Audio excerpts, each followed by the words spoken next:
Alô, rapaziada, estamos chegando juntinho com você com o nosso SBT Esporte. Vamos falar do São Paulo que venceu o clássico contra o temível Santos, mas de maneira melancólica, portões vazios por conta do coronavírus.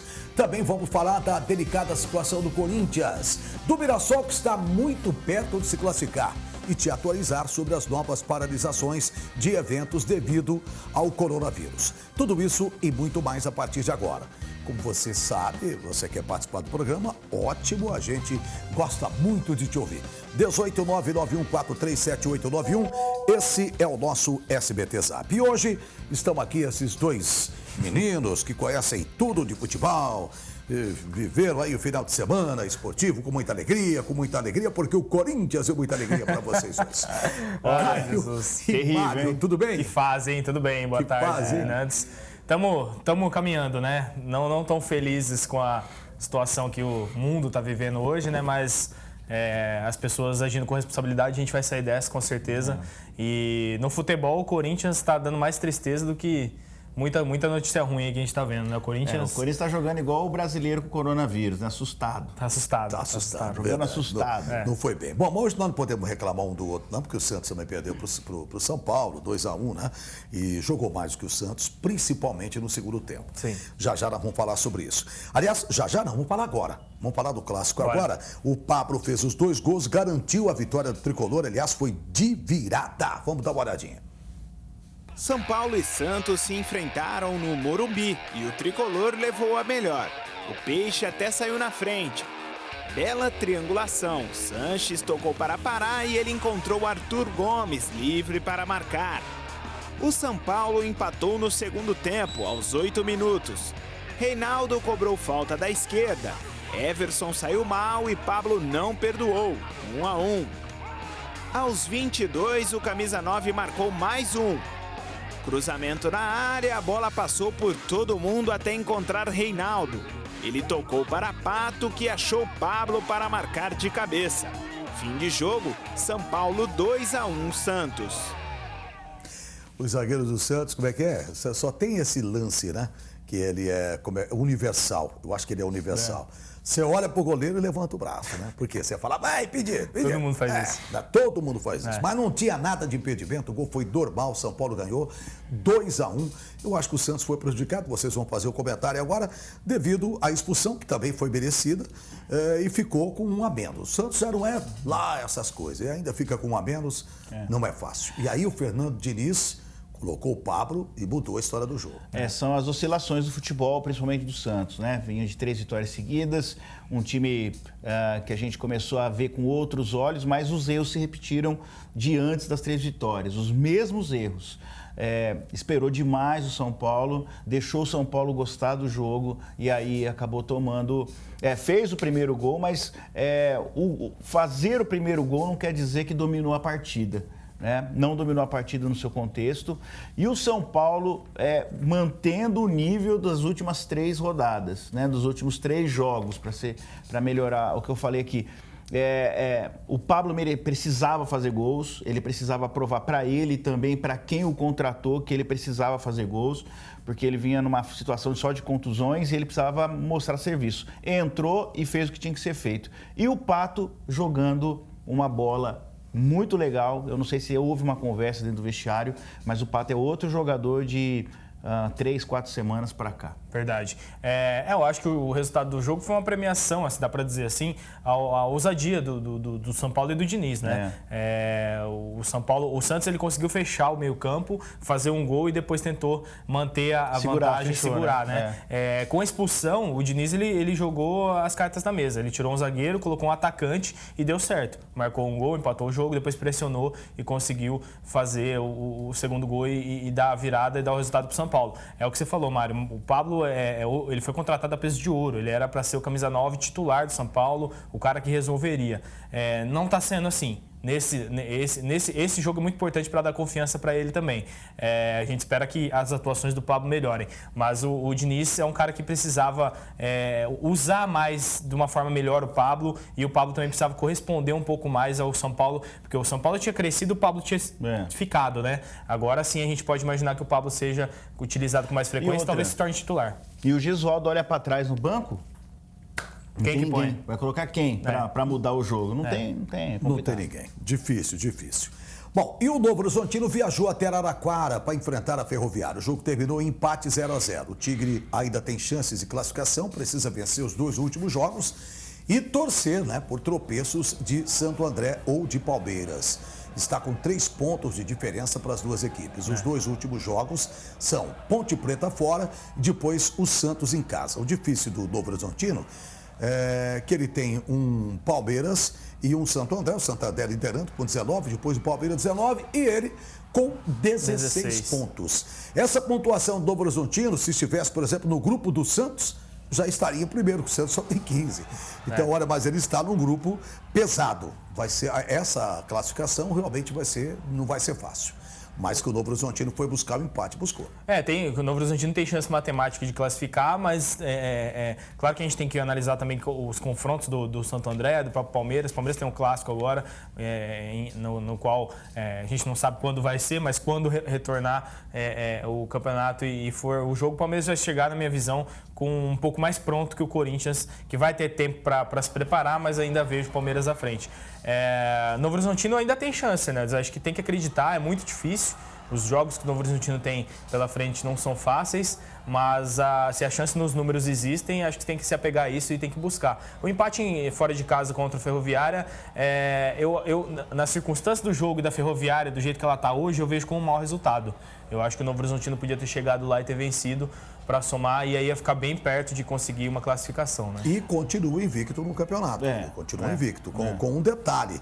Se houver um tropeço, por exemplo, nós já tivemos um tropeço agora do Santo André, tropeçou, acabou perdendo pro Mirassol. Sim. Então, futebol tudo pode acontecer, só que só tem 2 rodadas para isso. E o Mirassol e o Santo André são as 2 melhores equipes do interior de São Paulo hoje, né?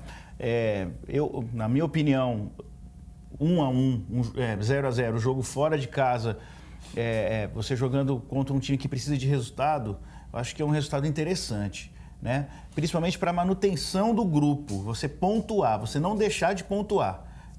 Pior seria se tivesse perdido o jogo. Sim.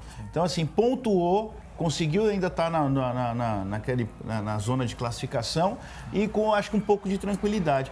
Acho que o Mirassol, depois dessa parada, vem tranquilo para jogar as quartas de final. O São Paulo vai ter um adversário muito difícil aí nas quartas. Agora nós vamos falar do Palmeiras. O Verdão enfrentou a Internacional de Limeira. O jogo foi lá no estádio Major Levi Sobrinho. O resultado não foi bom para ninguém. O jogo terminou em 0-0 e o Palmeiras perdeu a oportunidade de se isolar na liderança do grupo. A equipe do professor Vanderlei Luxemburgo ficou com um percentual de 70% de posse de bola. Foram 6 finalizações contra 2, mas mesmo assim não conseguiu fazer o gol.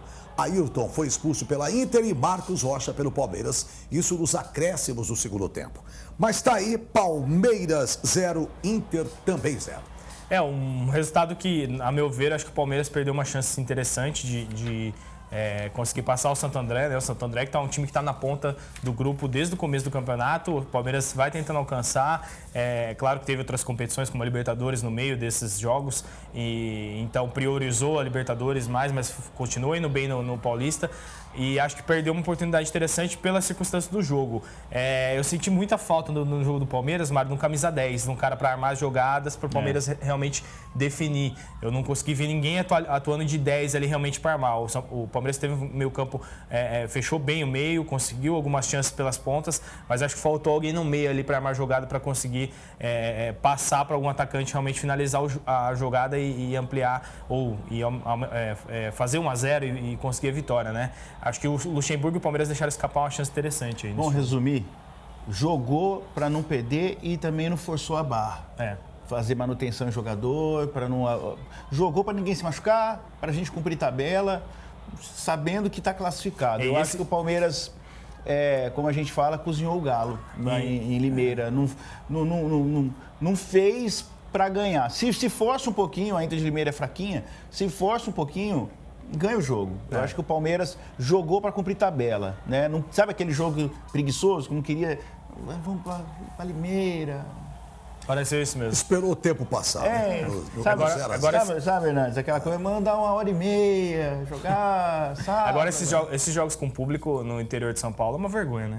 Você colocar jogos com público nesse momento, na capital não tem, no interior vai ter, porque a gente vê que tem casos aqui, tudo bem que a capital tem mais casos, mas de coronavírus, mas aqui no interior também há alguns casos, a gente tem que se prevenir, não tinha que ter torcida nenhum desses jogos. O problema hoje é que muita gente politiza tudo. E o problema é de saúde pública, o problema não é político. Sim. Então a gente tem que parar, a gente tem que pôr a política de lado, a rede social de lado e ver que isso é saúde. Isso pode chegar nos seus filhos, nos seus pais, os seus pais principalmente, se você tem pessoas acima de 60 anos que são o grupo de risco. Então, não sei, eu acho só tem que olhar direito. Na verdade, também, eu acho que já houve o pronunciamento hoje da Federação Paulista de Futebol, eu acho que foi sensata, para dizer o seguinte: não tem mais competição, pelo menos de momento. Quer dizer, não tem jogo no interior, também não tem jogo na capital. Isso. Né? Então, o Campeonato Paulista está parado. Perfeito. Parado. E aí a gente vai voltar quando as coisas melhorarem. E tomara que seja rápido, estamos todo mundo torcendo para isso. Vamos para o intervalinho comercial, a gente volta já na sequência com o nosso SBT Esporte.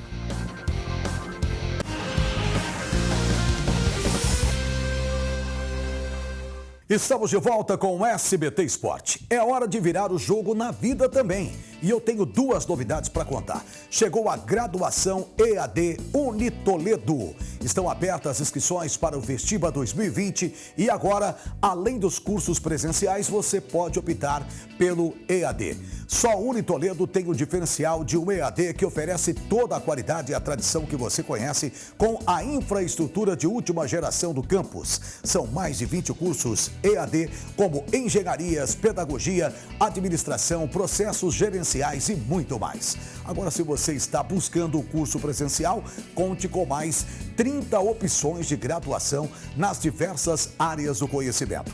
Tem o tradicional curso de Direito, que bate o bolão porque é o que mais aprova no exame da Ordem dos Advogados do Brasil. E o único com o selo OAB recomenda. E como o time bom é aquele que tem títulos, o Unitoledo tem cursos com nota máxima no MEC. O curso de gastronomia, por exemplo, é o melhor do estado de São Paulo e o 3º do país. E ainda tem engenharia civil, agronomia, biomedicina, nutrição e muito mais. Pensou que eu ia esquecer da segunda novidade? São os reforços de 2020. Agora, o Unitoledo tem novos cursos como medicina veterinária, dança, design gráfico, design de moda, eventos e fotografia. Chegou sua hora de ser Unitoledo. Garanta já sua vaga fazendo vestibular ou use a sua nota do Enem. Mais informações? 3636-7025, 3636-7025 ou unitoledo.br. Bom, e agora vem comigo, nós vamos falar. Vamos ver como é que os meninos estão vendo aqui. Vamos falar do Corinthians.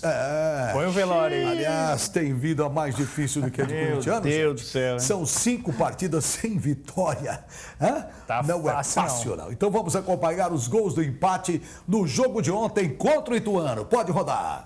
O Corinthians recebeu o Ituano na arena, mas não conseguiu afastar a má fase.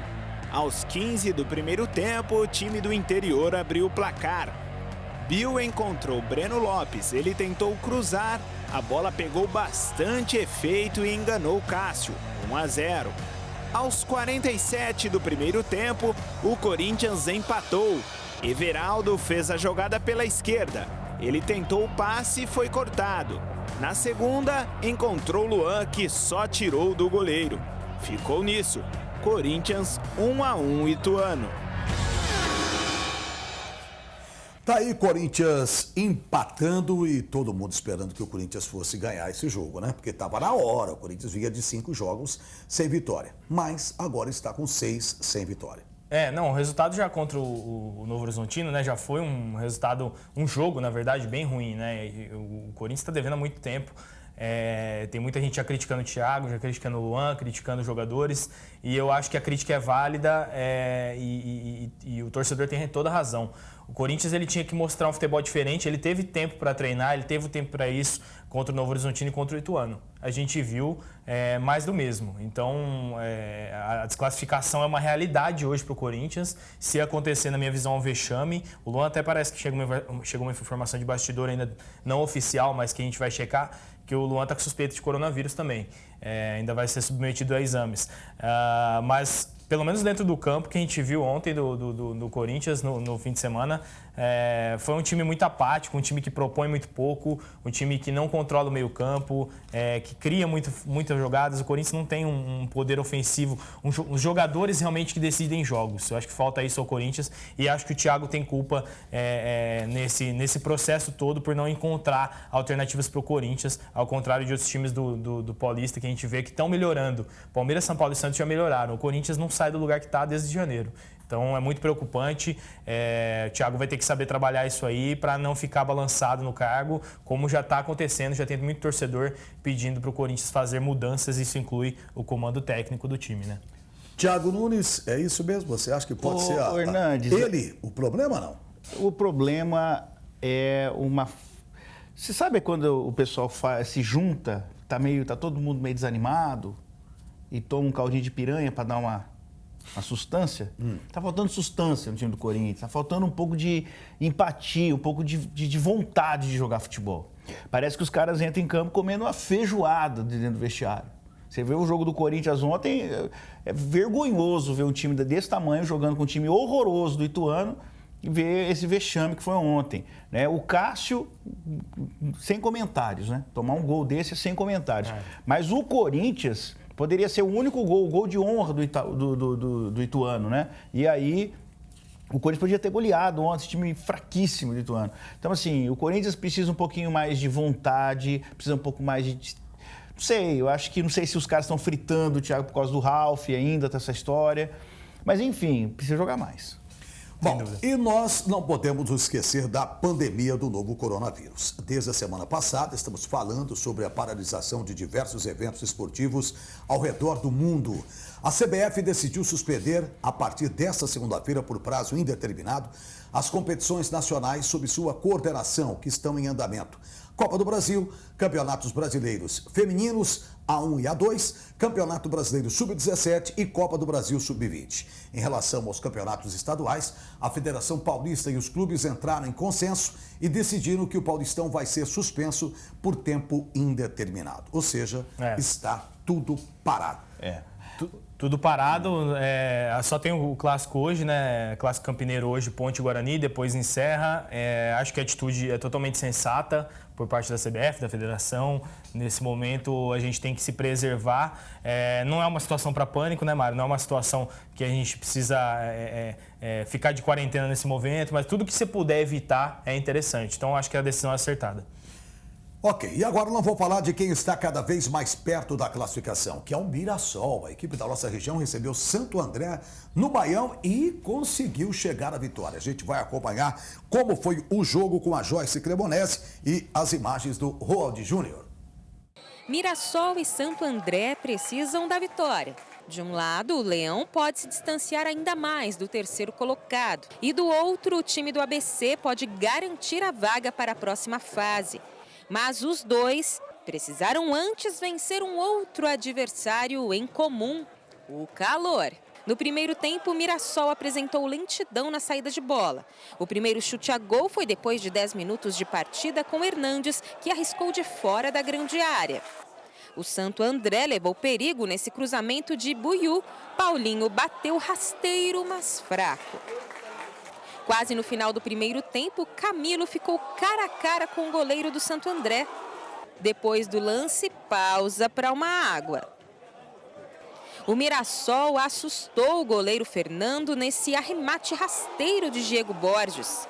Mas o Leão preparou o melhor para o último minuto do primeiro tempo. Na cobrança de falta, Camilo chutou e Neto Moura marcou 1-0 Mirassol.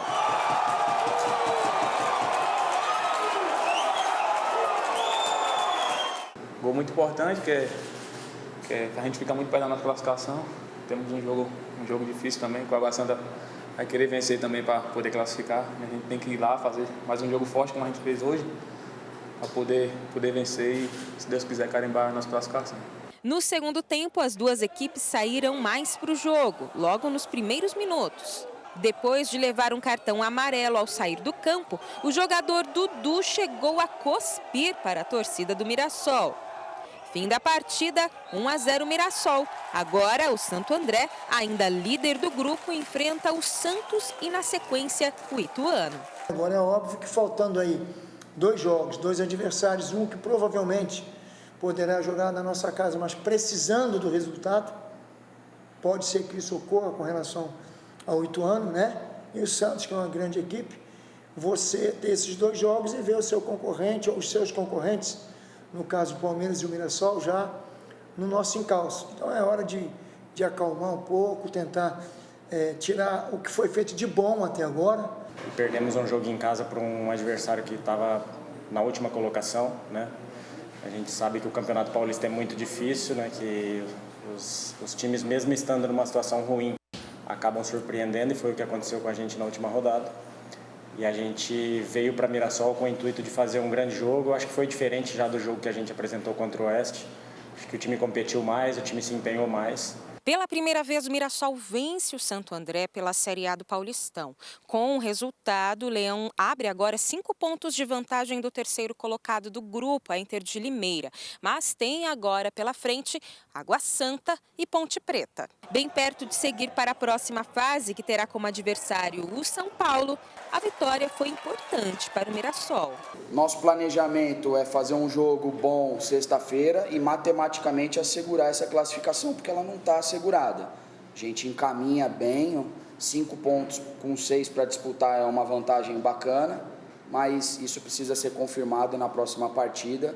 Da nossa parte, trabalho, seriedade, compromisso e entrega, que é o que a gente tem feito até agora.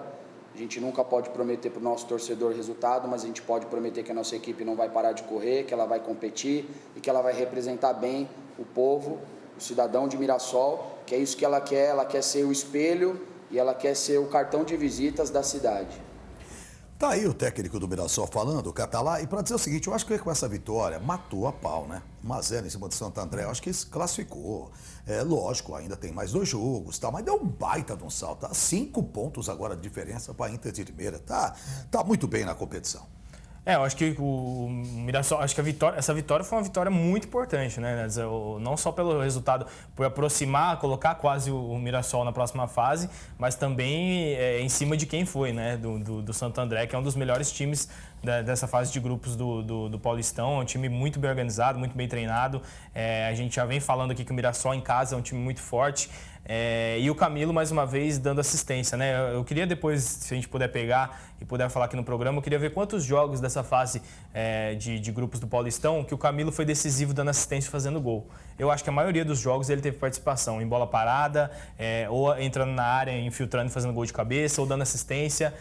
Eu me lembro contra o Corinthians, contra o Bragantino, agora contra o Santo André, teve mais jogos. Se a gente puxar, o Camilo é um cara essencial hoje no Mirassol, né? Então, o resultado, o Mirassol, para mim, no interior de São Paulo, é a melhor equipe hoje, que vem jogando melhor. E ontem ele sofreu uma contusão, o Camilo. Foi. Mas eu acho que nada grave. Vamos acompanhar. Agora com a questão da suspensão, né? Com a paralisação do campeonato. Acho que dá tempo para se recuperar. Vai dar uma trégua, né? Para se recuperar. Rapaziada, olha só que legal, nossa equipe foi conhecer mais um talento aqui da nossa região, que é o Felipe, karateca de 12 anos, que está na seleção brasileira e vai disputar o Campeonato Sul-Americano na Bolívia, isso no próximo mês. Vamos acompanhar aqui. Um sonho que começou a ganhar forma há 7 anos, de uma maneira simples, por pura curiosidade. Foi por influência de amigos, né, da escola que falaram, vem fazer uma aula, que hoje eles já até pararam de fazer o karatê. E assim, cada aula foi me interessando mais, fui levando pra frente. O jovem karateca queria competir, mas ainda existiu o medo da mãe para ser vencido. Eu não deixava participar de campeonatos, aí quando eu engravidei da irmã dele, o pai começou a levar. Aí o pai chegou em casa falando, nossa, começou a ter campeonato no karatê. E eu falei, não, sempre teve campeonato, eu que nunca deixei competir, né? Porque eu tinha medo de se machucar. Eu tinha uma outra visão dos campeonatos de karatê. Depois desta pegadinha do destino, ela se rendeu e fez algumas exigências para que Felipe continuasse. disciplina nos treinos e principalmente nos estudos. E graças a Deus, ele sempre foi um menino assim muito disciplinado, muito educado. Até em casa, na escola, nunca tive nenhum problema com o Fê. Eu até brinco que eu falo assim que ele é rotulado como bom menino, sabe? Na escola, por onde ele passa. E ele seguiu à risca. Hoje, a rotina de Felipe é puxada. Treinos diferenciados todos os dias da semana. Minha rotina é assim, de segunda e quarta eu tenho inglês e do inglês eu vou direto pro karatê. Às terças e quintas eu vou pra academia, nas quintas eu vou pro karatê e de terça e sexta eu vou pra academia. Sábado eu faço meu treino em casa e domingo eu tenho treino lá na academia também. A disciplina das artes marciais, o foco nos estudos e a obediência em casa fizeram Felipe conquistar a vaga na seleção brasileira de karatê para disputar o sul-americano na Bolívia. Foi um campeonato de nível e eu não esperava ser tão difícil. Foram 7 lutas assim, que eu lutei querendo, eu lutei como se fossem as lutas da minha vida. Foi uma emoção muito grande do campeonato, não tem nem palavras para descrever. O próprio professor observou que o empenho e a disciplina do pupilo eram diferentes e enxerga nele um grande atleta. A dedicação que ele teve todo o ano passado, conquistando o Campeonato Brasileiro e todos os campeonatos que ele participou em 2019, eu acho que melhorou muito o rendimento dele para agora 2020. Já que começamos falando de sonhos, vamos sonhar um pouco mais, com voos mais altos e objetivos ainda maiores. Eu sonho em ser campeão pan-americano, sul-americano, que eu vou estar disputando agora, ir para as Olimpíadas e conseguir ser campeão mundial. É isso aí, Felipe. A gente vai torcer muito por você. Grande garoto, hein? Muito bom, hein? Muito Fera, bom. Hein? Show de bola. Boa Fera? sorte aí pro Filipão. Boa. Muito bom. Boa sorte para você, garoto. Valeu. Nós estamos terminando o nosso programa de hoje. Muito obrigado para você que acompanhou até aqui o nosso SBT Esporte. Valeu, meninos. Amanhã estamos aí. Amanhã vamos estar de volta. Se você quiser rever o nosso programa, tela2.com.br. Só entrar lá rapidão, tá lá. fechou. Versão íntegra. completa. É Na isso. íntegra. Valeu, até mais. Lavem as mãos.